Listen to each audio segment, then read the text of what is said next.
चिदानंद सदगुरु साईनाथ महाराज की जय। ओम साई राम। मित्रों, आज का ब्लॉग आप सभी हमारे साईं परिवार के लिए विशेष लाभकारी और कल्याणकारी है, क्योंकि आज के ब्लॉग में हम अपने साईं परिवार के लिए साईं बाबा का बहुत ही विशेष और अचूक उपाय लेकर के आए हैं, जिसके माध्यम से आपकी समस्त इच्छाएं, आकांक्षाएं, हर मन्नत होगी पूरी।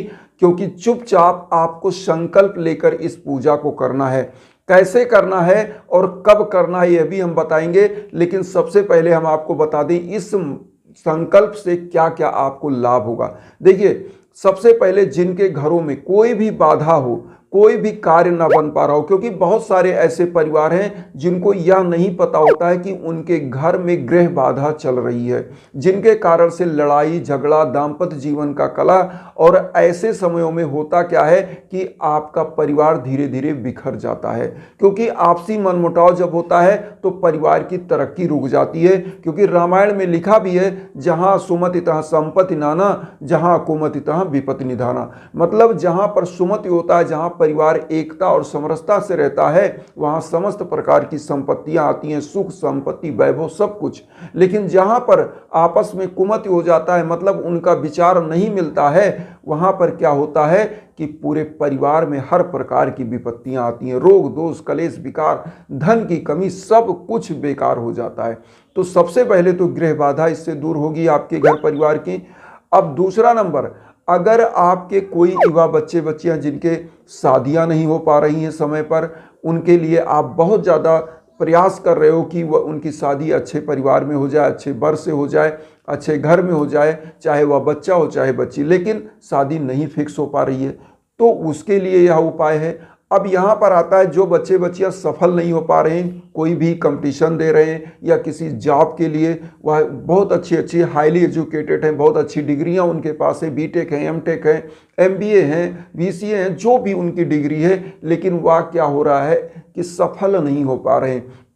कोई प्रोविंशियल सर्विसेज की तैयारी कर रहा है, कोई सिविल सर्विसेज की, तो ऐसे समयों में आपको गृह बाधा का निवारण कराना चाहिए। इसमें जो एक विधा तो मैं बता रहा हूं जो आपको घर में करना है, और हवन के लिए भी हम आपको इंस्टाग्राम का लिंक भी देते रहते हैं, तो उस पर भी आप संपर्क कर सकते हैं। लेकिन सबसे पहले आप जो छोटे छोटे उपाय हम बताते हैं, इसको सुने और इसको भी करें, और हवन के लिए भी संपर्क करें। तो जब दोनों चीज़ें होती हैं तो निश्चित रूप से कल्याण होता है। तो आइए जानते हैं घर में आप क्या करेंगे। सबसे पहले आपको चुपचाप, किसी को कुछ नहीं बताना है, साईं बाबा के सम्मुख बृहस्पतिवार को, थर्सडे को आपको क्या करना है, संकल्प लेना है। संकल्प में क्या क्या लेना है आप पहले तो ध्यान दीजिएगा। 1 लोटा जल लेना रहेगा, 1 लोटा जल लीजिएगा। जल को कलश के रूप में रखना, उसमें थोड़ा सा आम का पल्लो डाल दीजिए, और उसके ऊपर क्या करिए, थोड़ा सा चावल रख दीजिए, और उसके ऊपर एक दीप जला दीजिए। और साईं बाबा की प्रतिमा को जो दीप जलाइएगा वो घी का दीप जलाइएगा, इसको भी ध्यान रखिएगा। और अगर घी नहीं है तो आप तिल का तेल का दीप जला के उस कलश के ऊपर, जैसे कलश स्थापित हो जाए ऐसे रखना है। आपको एक नारियल लेना है। नारियल को क्या करना है कि आपको एक पीले कपड़े में बांधकर उसमें 11 रुपए रखकर बाबा के सम्मुख रख देना है। रखने के बाद अब यहाँ पर हम आपको बता रहे हैं क्या करना है। इतना रख देंगे, और बाबा को पीला चंदन, चाहे हल्दी अगर पीला है वो, या पीला कोई कुमकुम अक्षत तिलक, सब बाबा को लगा दीजिए, और वही चंदन खुद को लगाना है। अब यहाँ पर करना क्या है, आपको साईं सच्चरित्र अगर आप चाहते हैं तो सप्ताह पारायण स्टार्ट कर सकते हैं इसी दिन से संकल्प लेकर। संकल्प जो भी आपका है, जैसे जो मांगना है बाबा से, जो चीज़ आपको आपके घर में आपकी इच्छाएं या मन्नत पूरी नहीं हो पा रही है, अब युवा बच्चे बच्चियां जिनकी शादियां, नौकरी जॉब नहीं हो पा रहा है, बिजनेस में घाटा लगा है, जो भी संकल्प है वह बाबा से आप बोलिए। पहले दिन बोलने के बाद आपको क्या करना है कि साईं बाबा के सम्मुख साईं सच्चरित्र का सप्ताह पारायण आप स्टार्ट कर सकते हैं इसी दिन से संकल्प लेकर। क्योंकि साईं सच्चरित्र के बारे में ऐसी मान्यता है कि साक्षात साईं बाबा ने खुद हेमाड पंत जी को, जब हेमाड पंत जी इसकी रचना करना चाह रहे थे साईं सच्चरित्र की, तब उन्होंने बाबा से आज्ञा ली। तो बाबा ने आज्ञा दिया और उनको बताया कि हर लीला का वर्णन आप लिखोगे और मैं आपके जहन में, आपके दिमाग में वह चीज़ लाता रहूँगा और आप लिख पाओगे। क्योंकि हेमाड पंत जी ने कहा कि प्रभु हम कैसे आपकी लीलाओं को जान पाएंगे, कैसे लिखेंगे। तो बाबा ने उन लीलाओं को उनके दिमाग में, उनके विचारों में देते गए और वह लिखते गए। तो ऐसी मान्यता है कि साईं बाबा की साक्षात वह सबसे पवित्र बुक है, तो उसको पढ़ना चाहिए। एक सप्ताह में आपको खत्म करना, एंड करना रहता है, तो उसको सप्ताह पारायण कहते हैं। अब अगर आप सप्ताह साईं सच्चरित्र नहीं पढ़ पाते हैं तो अब आप क्या करेंगे, तो आप साईं चालीसा का पाठ करिए। साईं चालीसा का पाठ करने से समस्त कष्ट, दुख सब कुछ दूर होता है और बाबा की कृपा बनती है। अब इसमें से दो चीज़ों में से कोई भी आप कर सकते हैं, साईं चालीसा या साईं सच्चरित्र का सप्ताह पारायण पाठ।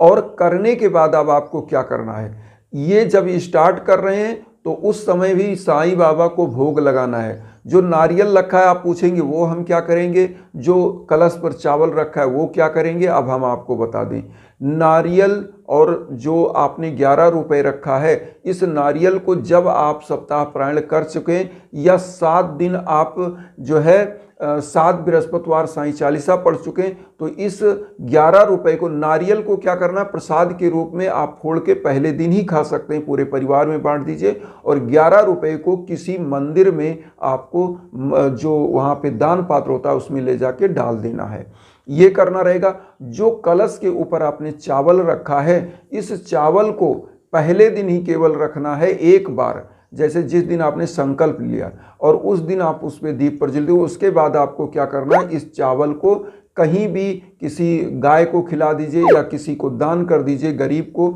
वह दान कर सकते हैं। अब इसको क्या करना है, जो जल है, जल को तुलसी जी के पौधे में या नीम के वृक्ष में आप इसको डाल सकते हैं, या पीपल के भी वृक्ष में इसको डाल सकते हैं। तो ये पहले दिन केवल रखना है। उसके बाद जैसे मान लीजिए दूसरे दिन आप बैठे पूजा में, तो आपको क्या करना है, ये पूजा केवल बृहस्पतिवार आपको करना है। जैसे आपको अगर साईं सच्चरित्र का सप्ताह पारायण कर रहे हैं तो लगातार आपको पढ़ना है, 7 दिन 7 डेज पढ़ना है। बृहस्पतिवार, शुक्रवार, शनिवार, रविवार, सोमवार, मंगलवार, बुधवार, बृहस्पतिवार आपको एंड कर देना है किताब को। तो इस तरह अगर साईं सच्चरित्र के बाद आप पढ़ लें साईं चालीसा, कि हम साईं सच्चरित्र नहीं पढ़ पाएंगे, साईं चालीसा पढ़ेंगे, तो आपको 7 बृहस्पतिवार इसको करना है, केवल बृहस्पतिवार साईं चालीसा पढ़ना है। तो पहले दिन ही केवल वो लोटे में जल और उसके ऊपर चावल, दीप, ये सब रखना है, नारियल रखना है एक दिन, और उसके बाद आपको लगातार इसका पाठ करना है। और उसके बाद आपको 11 रुपए जो आपने रखा है किसी साईं मंदिर में या किसी भी मंदिर के दान पात्र में दान कर देना है। और लास्ट दिन आपको क्या करना है, कुछ गरीबों को फल वितरण कर दीजिए, या बाबा का सबसे प्रिय जो आहार था वह था खिचड़ी। खिचड़ी का जो है भोग लगा के बाबा को सबसे पहले लोगों को वितरित करिए, फिर वही चीज़ अपने परिवार में आप वितरण कर देंगे। मैं आपको बता रहा हूँ, चुपचाप गुप्त तरीके से इस संकल्प को लेकर के आप यह उपाय करिएगा और फिर देखिएगा किस प्रकार से आपके घर परिवार की समस्त मनोकामनाएं पूरी होती हैं। अब यहाँ पर आता है कि हवन क्या होता है। हवन की जो देखिए, हवन क्या होता है कि जिस प्रकार से सूर्य आप देखते हैं क्षितिज पर निकलता है, उसी प्रकार से वह एनर्जी देता है, पूरे प्लांट उसी से फल बनाते हैं, क्योंकि फोटोसिंथेसिस की क्रिया होती है सूर्य की उपस्थिति में।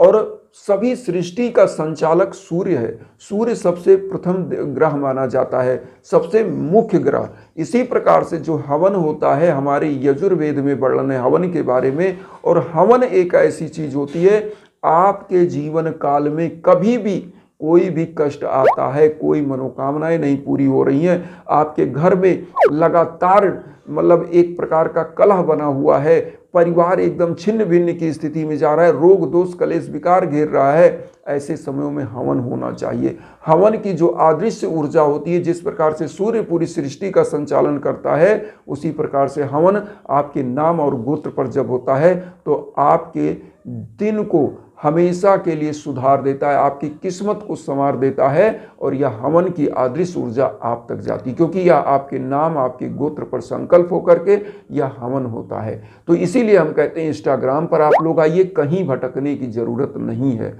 आप जो हमारे लायक है हम उसको आपको बता सकते हैं, समझा सकते हैं। लेकिन यहाँ पर एक चीज़ और कहेंगे कि वसुधैव कुटुंबकम की जो भावना हम लेकर चल रहे हैं उसमें आप सभी लोग चैनल को सब्सक्राइब करके आशीर्वाद दीजिए, मुझे भी अपना परिवार बनाइए और उन साई परिवारों तक वीडियो को जरूर शेयर करिए जो किन्हीं कारणों से कष्ट में, दुख में। इसी भावना के साथ ओम साई राम।